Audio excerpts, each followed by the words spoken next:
but I just don't. Oh. Hey, we're live. Woo! All right, I reached into my son's little Batman lunchbox that I use as my cooler for these live reviews, and I got a new beer here. This is such a good one. Very excited. Ed Grohl, while I crack this open, say hello to folks at home. Hello, folks at home. Yeah, and tonight we are drinking one of my favorites, Troegs Nugget Nectar. The Nugget Nectar. This just came out, 2 weeks ago? Not even. Very recently. The Imperial Amber. My love affair with this beer goes really far. I've got it in the can. Ed, you too have it in the can, right? Every day. There you go.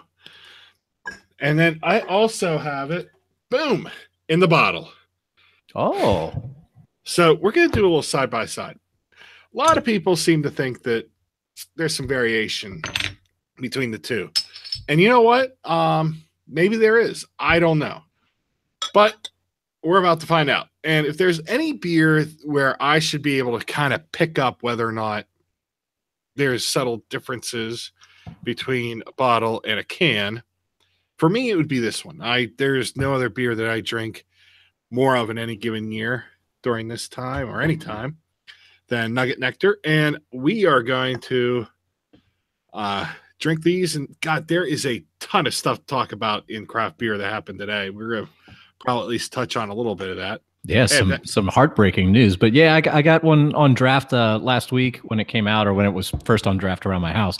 And I wasn't thrilled with it. I thought maybe they were serving a little too cold, which these local bars are wont to do. So we'll see how this goes. I'm looking forward to it. Yeah. If you are in the chat, reach out, say hello. Love to have you. It's always nice to have people reach out and talk to us. Let us know what you're drinking. It's Thursday night. It's Thirsty Thursday. Everyone's got to have something right now just to get them to the weekend. All right, I'm going to dive right in. This is the can one. The can one is in the East End Brewing Company, so I'm going to get these mixed up. I wanted the glasses to be the same, trying to remove any possible other variables. Is that a Zuck Foltzfist glass? Yes, it is. Oh, shit.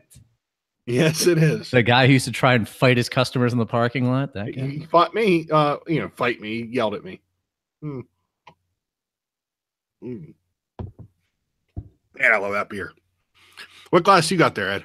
I've got the official Nugget Nectar pint glass, as you can see there, which I pulled a muscle trying to get it out of my cabinet because I'm a wee man, I guess. It was on the very top shelf. So I have a pain in my gut right now. It's killing me.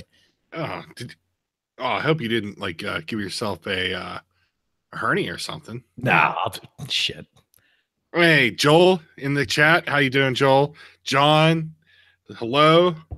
Chad, reach out saying that Nugget is the GOAT. I agree. I love this beer.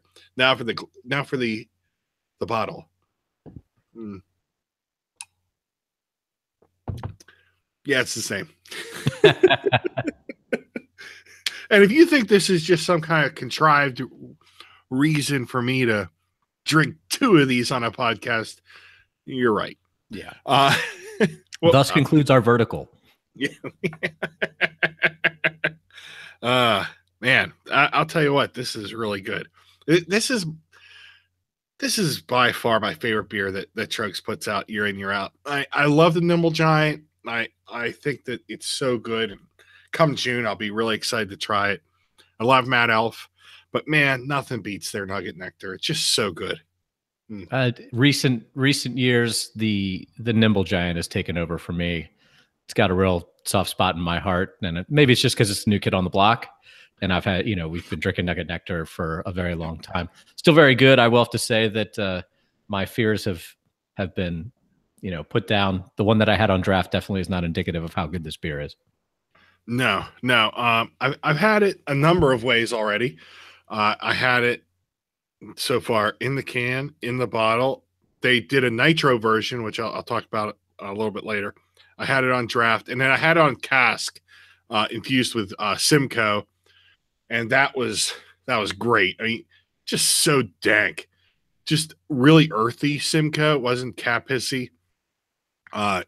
Just a lot of like those piney dirt flavors. I liked it. What's really Really. interesting about this is it's the base is an amber ale, and a lot of people don't realize. I think a lot of people consider this maybe like an IPA, but they've been known to not do a traditional IPA in the past.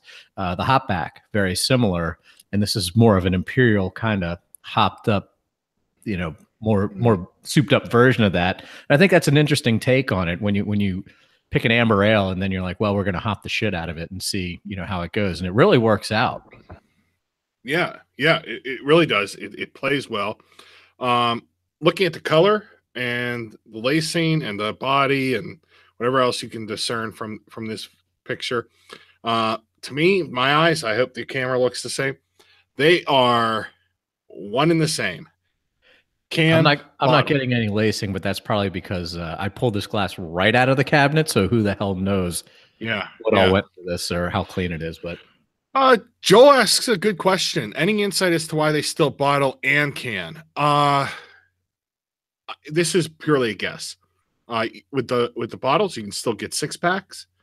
And I think that there are certain buyers that just prefer a bottle and are still not transitioning to this idea that craft beer belongs in a can.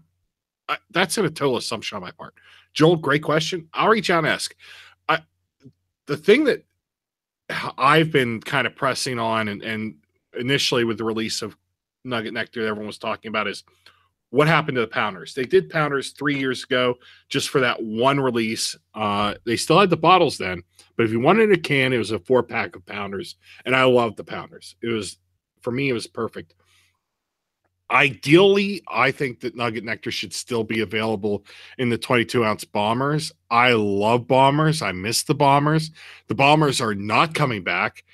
So the Pounders were just a really great, alternative to that. Okay, I'll have 2 of those. That's fine too. The fact of the matter is that Troegs has all but said emphatically that they're not doing the Pounders again. It's because Dave didn't get his 1,000 retweets. I think that's why. He did try to get 1,000 retweets. He got 110, which was probably more than I thought he was going to get. It's probably 100 more than I would have gotten.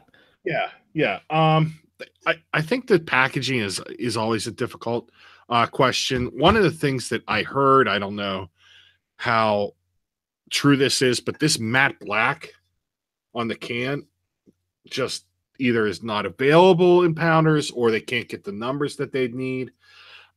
Another piece might be this is a huge release for Troegs. How many SKUs can they have in these beers? 6-pack, 12-pack for the cans, case, 12-pack bottles. At some point, you're just like, sixtel, the various keg sizes, the cask, and then they have the nitro. How many different SKUs are they going to release and track out there, and how do you get the proper allotment of each or whatever anyone wants? It's probably a lot to try to organize. It's just one of the same reasons why you can't get the Mad Elf in bombers anymore. Look, it's bottles, it's kegs. We're done. We should be thankful we get cans at all in this. Maybe that's pretty true. Yeah, they got to, I can understand that. You want to streamline your efforts and make sure that you're getting consistent product out to everybody. Sometimes if you're putting too many things out there, it's tough to narrow down where a problem might be. Is it bottles? Is it cans? Was it this run? Was it this run? And that might be tough to narrow things down. So, and I'm sure that there's a cost portion of that. When you run a big business, you have to be very aware of those things. And you can't just, it's like sports. You can't just do whatever the fans tell you because the fans are dumb. Yeah. The fans are dumb. John says last year can was so much better than the bottle, in my honest opinion. I don't recall if I thought that there was any difference. I drank last year mostly in the can. I had about 2 cases of that. I did have it in the bottle, at least a 6-pack in the bottles. I'm drinking them side by side. They're the same. There is no difference. It's early. This is a very fresh bottle. The can's very fresh.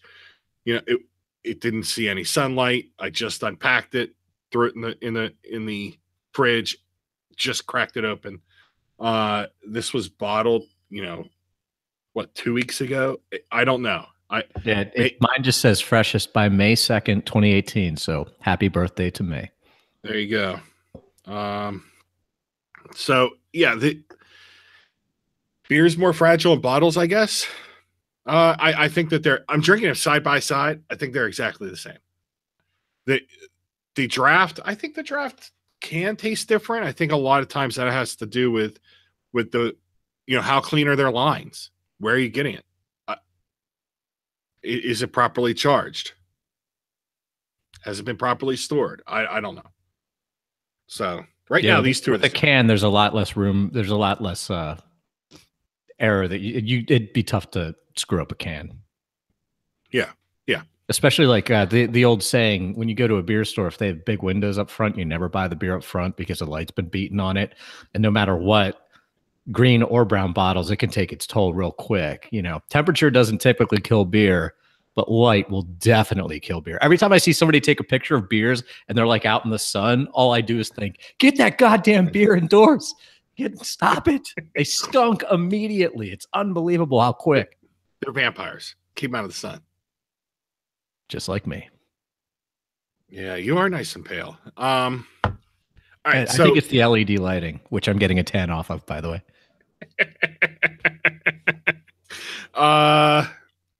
Okay, so I said I mentioned the Nitro Nectar. Did you get a chance to have that yet this year, Ed? No, I've had it in the past, but not this year yet. Okay, so one of the great things about the Nitro Nugget, it's this beer mostly. Nugget Nectar is brewed with Nugget, Warrior, Tomahawk, Simcoe, and Palisade hops, right? When they do the Nitro version, what they do is they up the Simcoe and they up the Nugget, and then they kind of dial back the other hops in order to try to maintain what they consider to be the characteristics of Nugget Nectar, even though they're charging it differently. And it is so good on Nitro. It's so well done. This year it is absolutely exceptional. It's got this creamsicle velvety flavor and texture. It's creamy. It's just so nice. And it shows the level of care that the Troegs brothers have for this beer, that when they're like, well, we want to charge it on Nitro, but we want to make it still be Nugget Nectar. We want to make sure that the experience is what this beer should be, that they create a whole different brewing line for it. And this is now Nitro Nectar. Very cool. If you get a chance to get it on Nitro, Pittsburgh, I know, saw some of it. Philadelphia is seeing some of it. I would assume that Baltimore, which is one of their bigger areas, and maybe Washington, D.C. are going to see some of it. If you get a chance, seek it out. The cask is fantastic, but the Nitro really is, if you're going to go for a variant, that's the one you want. Yeah, I've had it in years past, and what I didn't realize till we spoke to them personally was that they actually do a different hop level in that, which is pretty amazing. That must have taken a lot of trial and error, and well, this one's not good enough, this one's not good enough, and a lot of not wasted beer, but you know what I mean, until they actually got it right. That shows they really care about the product they're putting out there, and it, not every brewery has that luxury. You kind of sometimes have to keg something and say fuck it and throw it out there and hope it works. But I know Dogfish has done this when they've dumped entire vats of 120, and it breaks your heart to see. But when you're putting out a consistent product, you can't just say fuck it like that, especially with something like that. So I think it's good. I think they consider that their identity, and it speaks volumes to how they view their product and how they want to be perceived when you come into their brewery or wherever you have their beer. Yep, I agree. So, changing gears a little bit, a lot of news came out today. Smutty Nose is up for auction. The brewery is they're OG, man. 93, I think they came out. 24 years at least. Yeah. Unbelievable.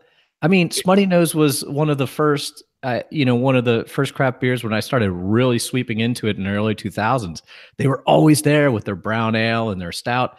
And it just breaks my heart to see them go up for auction. That's crazy. Yeah, it really is heartbreaking.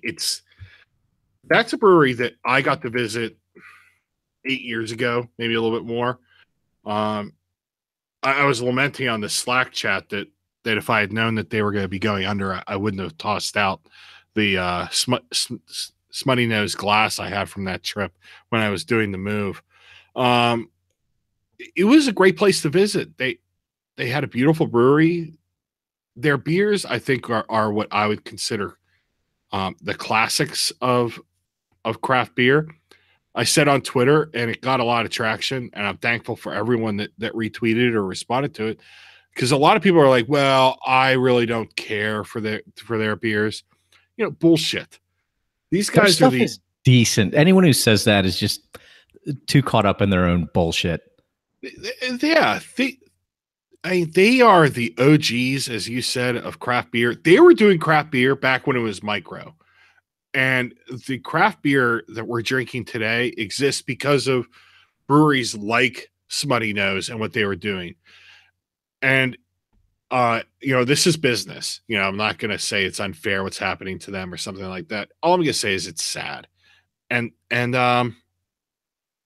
it's okay to be sad about that. And all these guys are like, I never care for their beer. Fuck off. That's horseshit. It's one of the first ones that I had. They've been around forever. They make a consistently decent product. They've never done anything that I would consider bad beer. Just because it doesn't knock you off your feet doesn't make it bad beer. It's still consistently good stuff. And their place up there, I've never been there, but I mean, they even have like a disc golf course. It makes me so sad that I never got to go up there and see anything.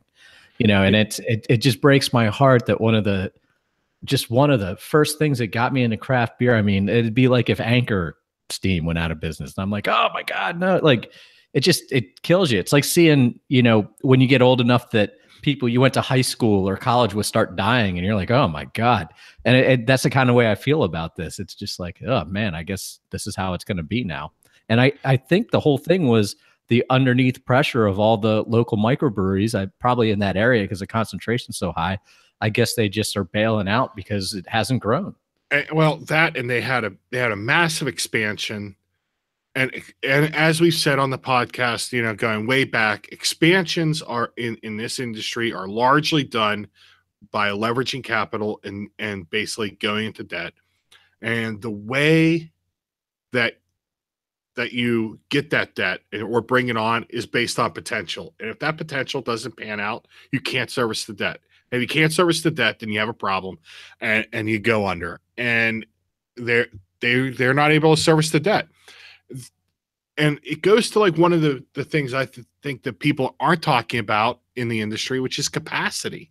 There is a ton of capacity out there, and they were using that capacity to brew a lot of that. What is it? The night shift beers. Night Shift's now looking for another place to get their contract brewing. And hey, John, just in the chat, they expanded and only brewed to 50% capacity. I heard that too. I don't know if that's confirmed. I heard that they were well below their expansion capacity. But look, you buy new brewing, you expand, and you don't immediately ramp it up to 100%. You buy it with runway. So you buy it and you say, look, this is going to buy us 4 or 5 years worth of runway. We're hoping that at the end of that 4 or 5 years that we've used all this capacity. Really what you hope is you say, we're planning for it to be 4. And if it's 2, that's a nice problem to have. In the end, the capacity, I think, is really one of the things that not everyone's talking about in craft beer. And I'd like to know where it's all at. I was surprised to see that it's going up for auction. That surprised me, rather than find a suitor or somebody. Better than I do. You know the business end better than I do. I mean, what's the implication of that? Does somebody want to get out real quick?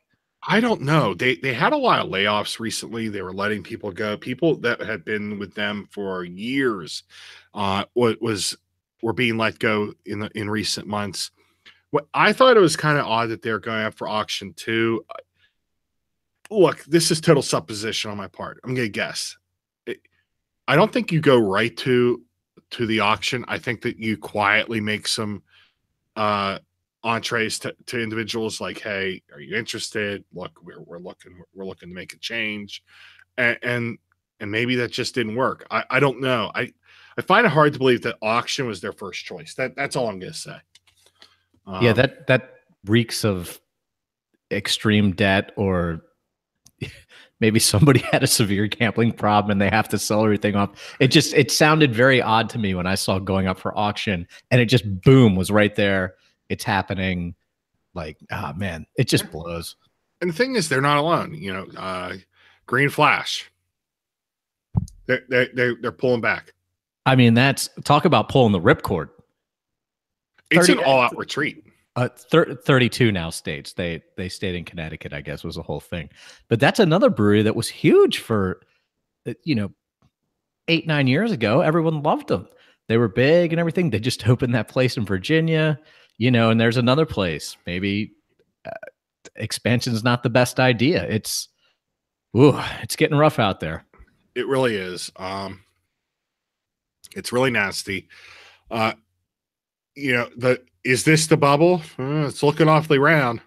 We talked about the bubble a lot. I mean, and people have told us we're either right or we're stupid, and it's starting to really look ugly, and it sucks. Now, do I think that, in my mind, I thought some of the little guys would start to, but I think it's, if those places were in these big distribution chains and they're starting to get chomped up by AB InBevs now, and they're also getting chomped up by a couple local guys, I mean, they're stuck in the middle. What are you going to do?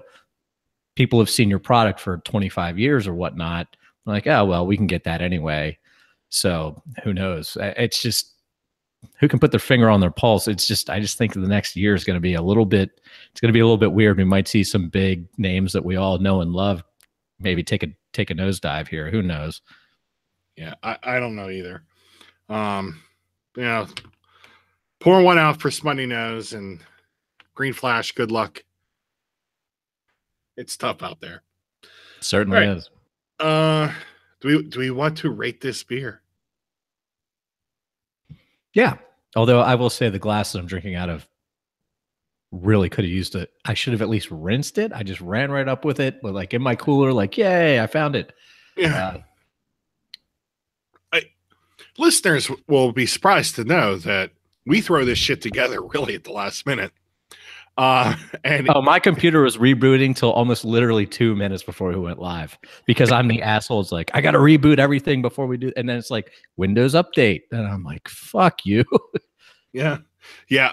I have 2 sick kids, a very sick wife, and I had to help get the kids down. And look, at any moment, I might get a text that just pulls the ripcord out on this. And she's going to green flash you. She's going to pull you out of at least one room in the house. But yeah, we threw this together at the last minute. We usually do. And the fact that any of you guys are coming in here to listen is just so appreciated. So I usually start the first one. I'm not going to do it any different this time. Look, this is like shooting fish in a barrel for me. I've said it once. I've said it 1,000 times. This is my favorite beer. If I could have one beer to drink the rest of my life, it'd probably be this one. The reasons for that, I think that it is more balanced than an IPA. It has a malt backbone that I think a lot of IPAs don't have. It's 7.5%, which I think is like the sweet spot for ABV for me. 93 IBUs, which is like, it's not going to blow you away with bitterness, but it's properly bittered. I love Simcoe hops, and this beer is Simcoe hops in, I think, their most approachable state. They're earthy and piney. The Nugget hops are something that I think is kind of avoided by a lot of breweries or forgotten about far too frequently. It's old school. It is, and I love Nugget hops. When you were reading off the hops on that can, all I could think of were these guys have been around for a while and they know the hops they like and they're going to use them.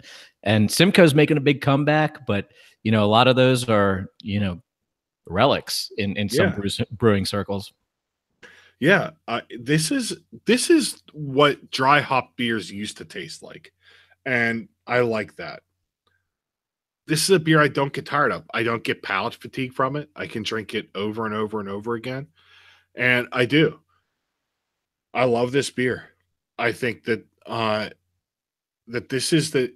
I love this beer because I'm a homer, and look, it's brewed in my backyard, but this is how I really came to love craft beer, were beers like this, and specifically this one.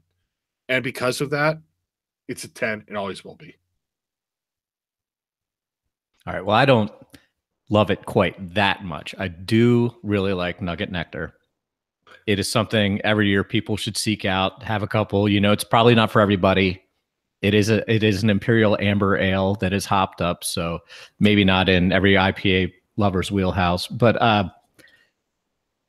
just smelling the can, I can smell the Simcoe hops coming right out of it. I probably should have just drank it out of the can and cut my losses, but I think it's really good. It tastes better to me now than last week when I had it, which I may have to have a talk with some bar owners about that. But it's really good. I give it an 8.5. I think it's extremely good. Bill, I know that you are smitten with it. I don't have that same love affair with it that you do. Just because I think it's just because I'm an old person and I've been doing this too long, but I think it's really damn good and everyone should seek it out. And especially this year, it smells great. And I can't wait to go try that nitro if I can ever find it. Yeah, you got to get the nitro. The nitro is just so good. I need to get back to Troegs before it disappears to get some more of it. Owls of Hampton has it on nitro, or at least they did, and they did it for a period of time, had the cask as well. One last piece about the Nugget Nectar, the cans, bottles. Look, I've done it side by side. I'm nearly done with both. There is no difference. And about ratings, look, we can debate back and forth about how we rate beers. My ratings, and I think this is also true for you, Ed. This is I think a very personal opinion. Look, you don't think Nugget Nectar is a 10, I'm not going to argue with you. I'm not going to fight you. You're not interested? Cool. That's okay. And my whole thing is I don't go, well, it's not indicative of the style and it's not it's whether I like it or not. And if you think my opinion means, well, it probably doesn't mean dick at all, but if my opinion means anything, I think if I give it anything, I give over a 7 is pretty damn good, I think. And that's kind of how I cushion my stuff. If I give it over a 9, I'm going to lay down on the street for it. Probably. I think that's. Yeah. Well, I will say this, there might be one difference between the can and the bottle. While you were saying that, I was really trying to focus on the end of this bottle. I think the bottle has smaller bubbles. In fact, I'm sure of it. Like a smoother carbonation. Yeah.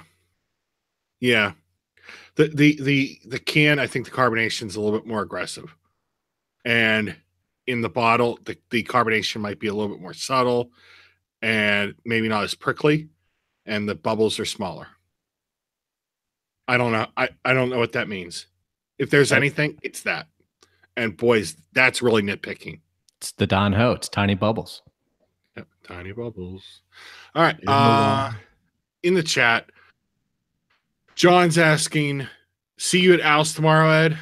Lunch? I don't know. I got to work.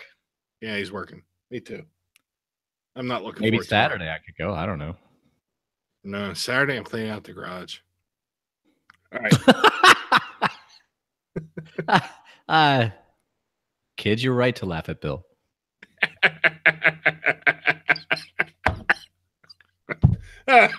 Yeah. All right. Time to switch it up.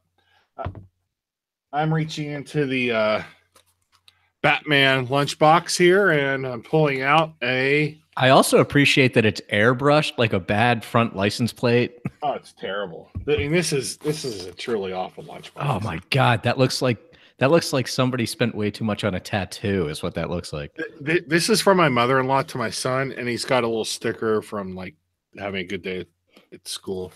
And then, yeah, the fact that this comes home every day, that he uses it, the fact that it actually makes it into his book bag and back, is just really fantastic.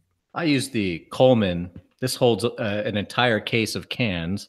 This was $15 at a Walmart because I needed it for work one day. And this has been one of the greatest goddamn investments I've ever made. Coleman, for all your cooler needs. Good choice. We are not sponsored by Coleman. We are not. All right. Next up, the Columbia KettleWorks and St. Boniface. St. Boniface. Yeah. This is kicking it real local here. This is hyper local. I'll tell you what. If Troegs wasn't my neighborhood brewery, and I think it is, it would more appropriately be Columbia KettleWorks. This is a great collaboration with St. Boniface out there in Ephrata, and it's an Imperial Red Ale, and it just came out last week. And you know what? Double dry hopped Imperial Red Ale. We had this last year. We may have drank it on the show. I was a big fan of this one in the past, and oh man, nose on this is really good. A lot of hops in there. Yeah, this is very hoppy. Last year I went and I stood in line on a Saturday morning in the bitter cold to get a 4-pack. This year they doubled up their run of cans, which was great because I couldn't get there on the day that it was initially released, and they had a bunch of cans the second day. I think the cans are now sold out, but they have it on tap, and if you want to pick up a growler, you can.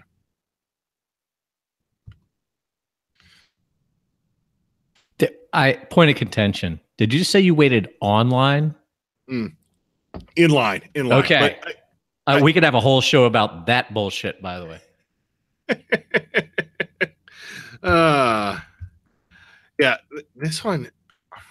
Oh. Man, it's a lot drier than the Nugget Nectar. It's not as it doesn't have that malty backbone that the other one does. For a red ale, this is very dry. Yeah, the hops kind of mellow it out. It kind of has a weird balance. Yeah. It's the color on it is very deep. I mean, this is a deep red ale. It's like a deep garnet kind of color. I guess garnet's more of a matte elf color, but you get my drift. Mm-hmm. It's a fine looking beer. It is a fine looking beer. This is a well done beer. St. Boniface makes great stuff, and I've been a fan of Columbia KettleWorks from the beginning. And if there's one thing that really is great about Columbia KettleWorks, it's the fact that they've constantly improved. Every time I go down there and have a beer, I feel like it's better than the last one. They've just done great work. It's always a good sign. Small breweries, you got to kind of give them a year to get their legs under them and figure out the equipment. People think it's just it's X amount of gallons more, so you just do the math, and it's just not that easy. And even you might have the same equipment as the guy down the street, do the same exact recipe, and get two different results. It just depends, on how it treats everything. And that's a good sign, though. If they're gradually getting better, they're getting a feel for the equipment, they're feeling out their product, they're feeling out what they're putting into the beer too, and that's a really good sign. I have to apologize. I'm a horrible citizen. I've never been to either one of these places. Oh my God. I know, I'm an asshole. I knew that you'd never been to Columbia KettleWorks, but my God, you've never been to St. Boniface. They've been around for a long time. Now, when I wanted to go to St. Boniface, they were still like in some guy's garage, and then they got an actual. They're in Ephrata, right? Yeah. And they got an actual location. I was supposed to go for like an anniversary party or something, and it just never worked out. So Yeah. This one, by the way, they are still kind of in a garage, but they're in a very nice, very big garage. Their location is very nice. It's very open. You sit at a bar and you're basically in the brewery. Always have about 6 to 8 beers on tap. At least 2 of those taps rotate. Good stuff. I really like them, and they have good popcorn. Yeah, good popcorn. Man, I gotta tell you, I think there's a lot of Simcoe in this. Just like the Nugget Nectar, but it's a totally different take on it. it really is a different slant on a similar type of beer. Using a red ale as the base and hopping it up. A very similar idea, but a nice different take. Red ales tend to be a little bit more caramelly. Yeah, and give you a little bit more of a different note. Yeah, that caramel is maybe right at the front, but the back end is all hops. I mean, that finish is just Simcoe, and it's a very earthy Simcoe, like the Nugget Nectar. A little bit piney, but man, I just love this beer. This is so good. This really is. This one's really good, and I appreciate you dropping this off a couple hours ago on my front doorstep. Do you know the hop build in this? Do you know what all they used? I do know there's Simcoe in it. I don't know what else they put in here. I'm telling you, Simcoe's made a raging comeback. It has for me. I've been as a major rage comeback. I've been on the Simcoe train a long time. Here's what we have right from the Columbia Kettleworks face page. Collaboration, good friends at St. Boniface, double dry hop pure red ale with a good malt backbone and tons of Simcoe flavor and aroma. I agree with that. 8.5% ABV, 100 IBUs. So just a little bit more juiced up than the Nugget there. So we're doing these in the right order, at least. We are. I think that the malt is more supportive in the Nugget Nectar, and here I feel like it's a foundation, but it quickly gets overtaken by the hops. That's in no way a negative comment.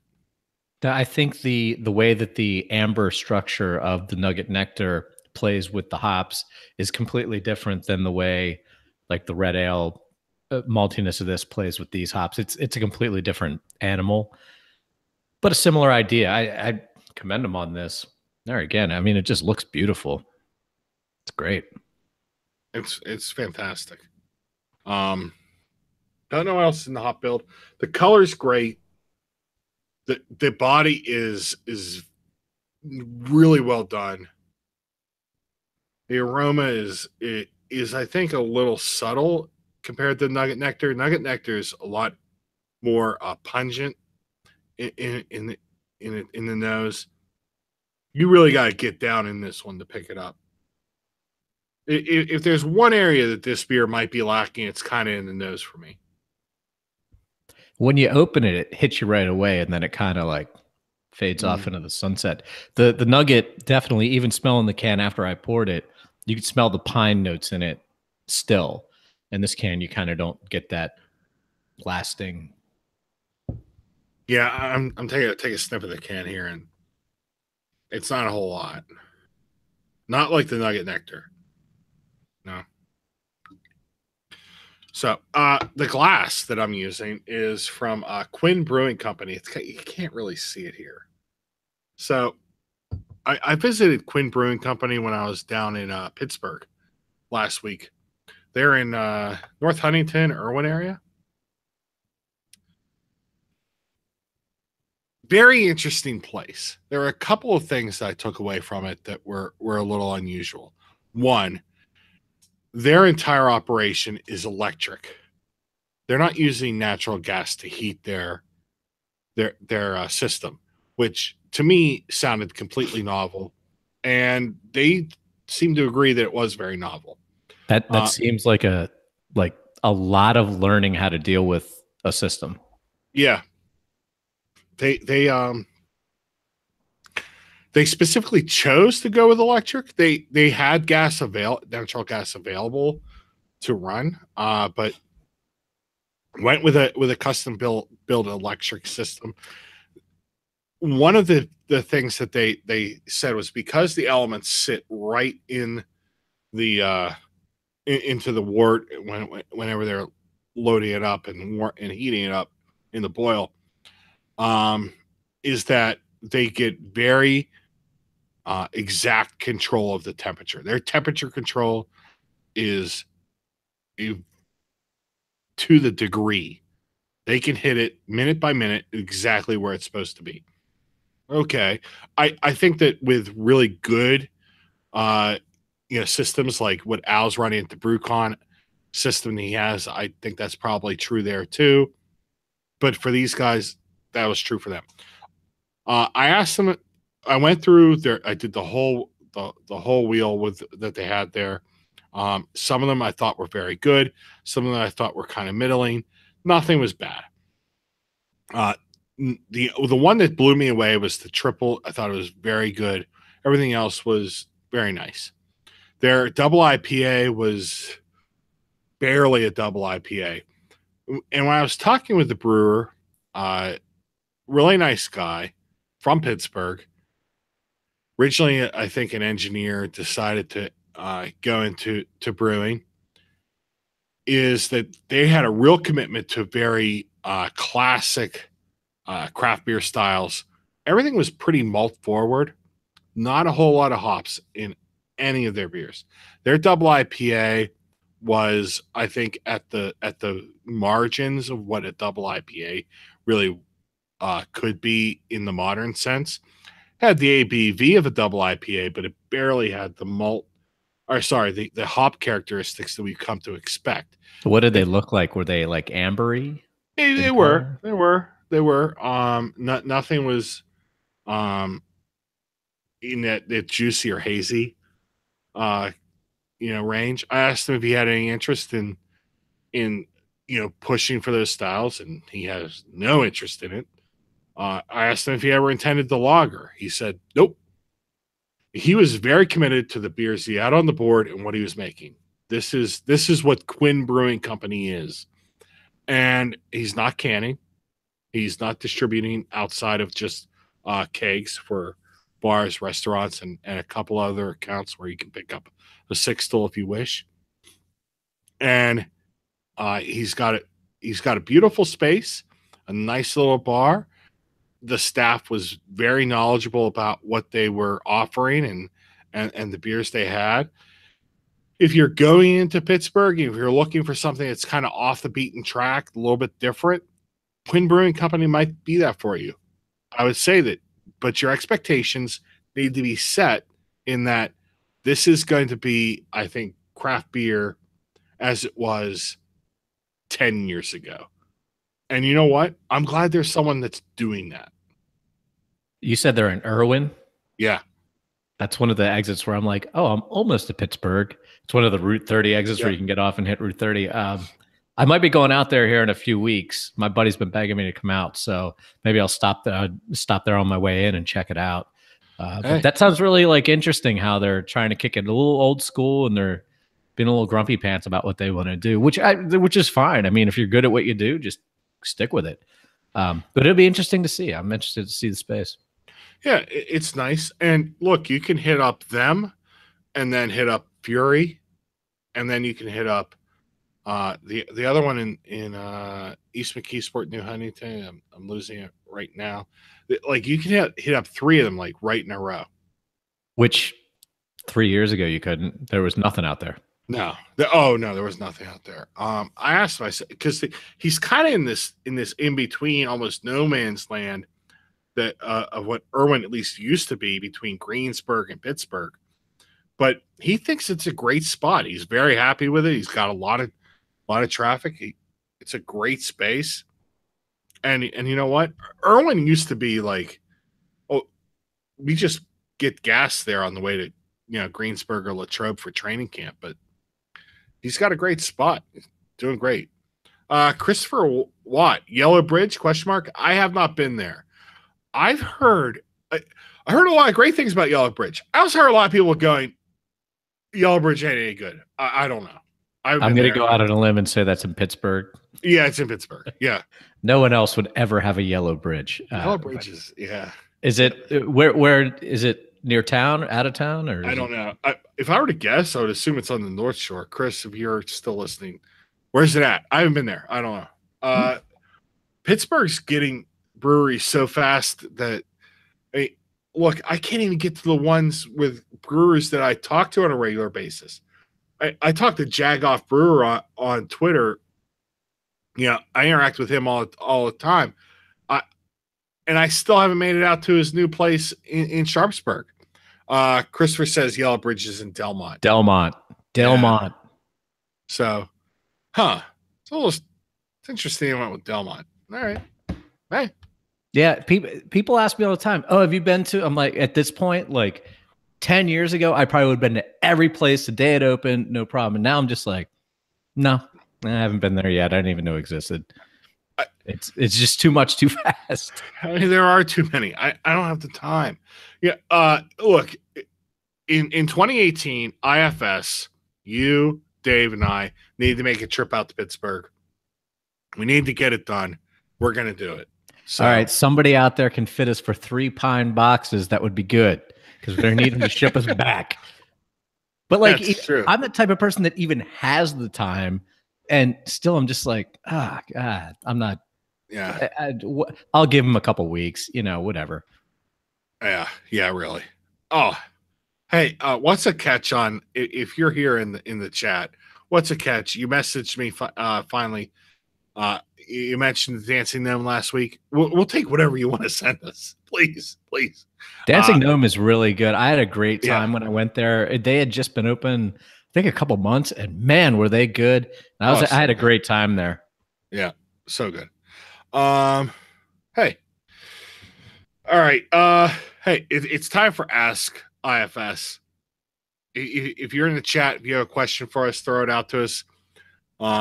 In the meantime, while we wait for those to queue up, we're gonna rate this beer. You ready to go, Ed?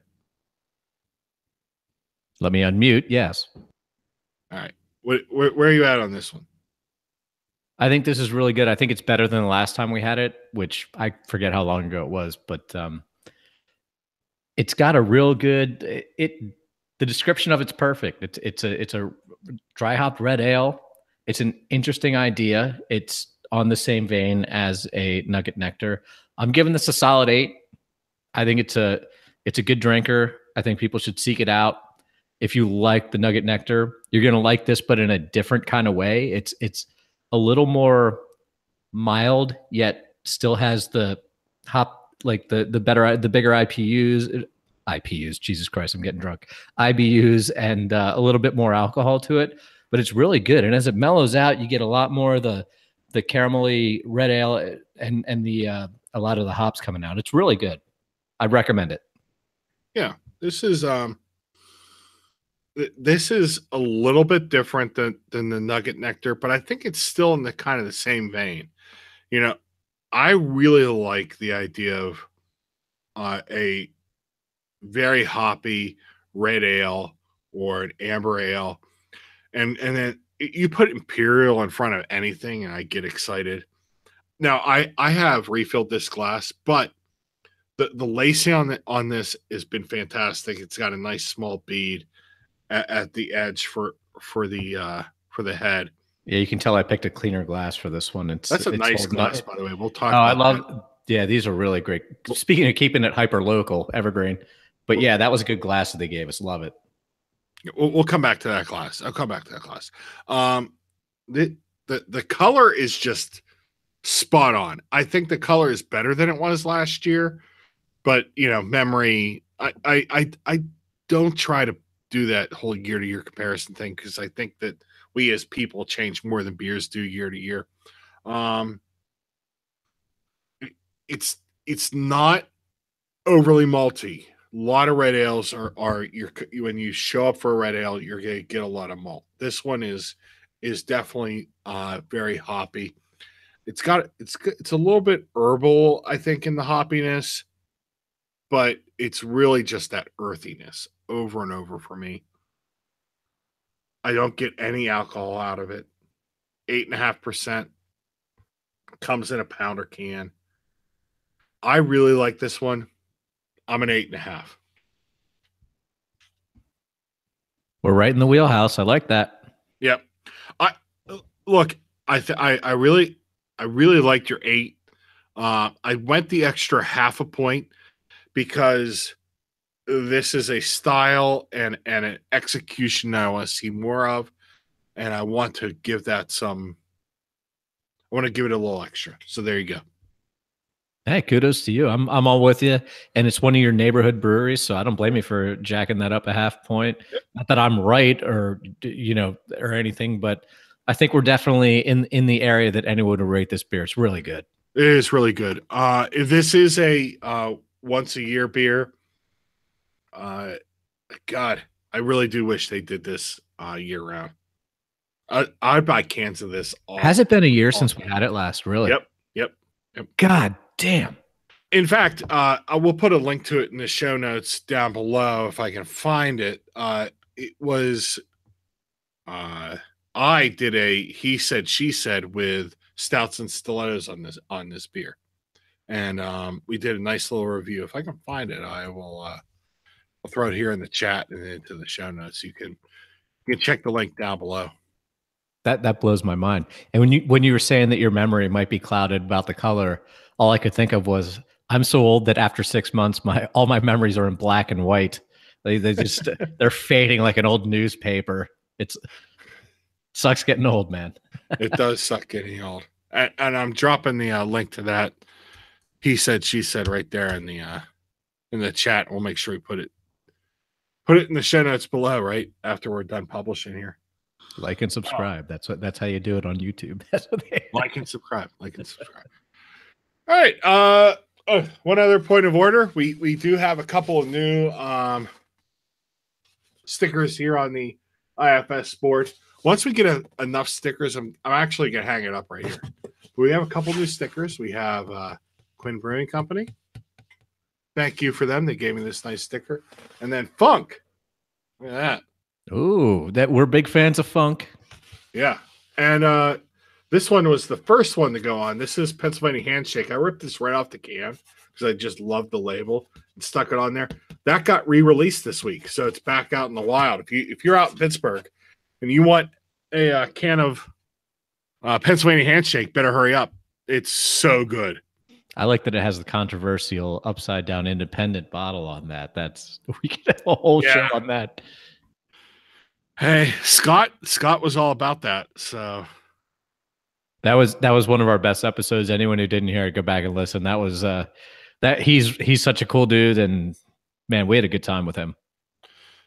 John asks, how don't you have a Pizza Boy sticker? Good question. Al, give me a Pizza Boy sticker. I'll throw it on the board. Yeah, Al's got to mail it to him. I don't know.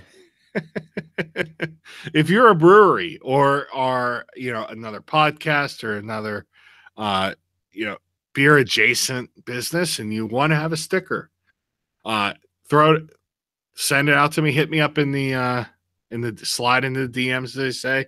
Bearcat on Beer is where you can find me on Twitter. I hope it gets to be big enough that you have to put a map of America behind you and you just put the sticker wherever they're from. I mean, ideally, we're gonna have a few of these and they'll just keep growing. We're gonna have stickers and stickers and stickers. It actually kind of looks like PA, where you kind of made the smokestack up there, and it would. Well, we'll have to talk to the marketing department a little later on that. We'll work on that. All right. Anything else for the good of the order? I got nothing else. These have been 2 great beers. I'm glad we did them, and I was glad that we could do another live show. These are always fun for me, and I always appreciate people listening and asking us questions. Do we have any questions, or people just like people just seem to be listening? It's nice that people just tune in. So, hey, if you're in the chat and you've been talking, John, Chad, Joel, Sean, Chris, thank you. Or anyone who might have a name of 2 syllables. We can take that too. We can handle that. And if I missed you, I'm sorry. To that, cheers. And we'll see you next week. Thank you, everybody. We wanted to hear about that class. Oh, it was canceled tonight. I'm going Tuesday now. Yeah, we'll hear about it later. That's how we got to do the show. Right. Okay, now we'll pull the curtain back. One of my winnings from the homebrew competition last year was, which I did sign up for again this year, so brace yourselves, was I get to take a Cicerone, the server class, not like the master Cicerone or anything like that, but I get to take that class. So since we had the weather here yesterday, they pushed the production people to today, so they had to use the classroom. So now I'm pushed to Tuesday, and then Thursday, and then another Tuesday. So I'll let you guys know how it goes. Hopefully I can get you guys a good wrap up and talk about it and everything. And and hopefully I pass the test. If I fail this test, I'm gonna lose a lot of street cred if I fail the test. You might lose the podcast. Yeah. Oh shit, I'm gonna get fired. But no, I hope it goes well. Jeff Musselman from Millworks is teaching it, and he's formerly from Troegs, so we'll see how he's going to recognize me. Right, I'll be like, hey, so it'll be good. I'm looking forward to it, and I hope it'll be fun to tell you guys some stories about it. Great. All right, and with that, we're done. Cheers, everybody. Thank you. I'm gonna hit stop.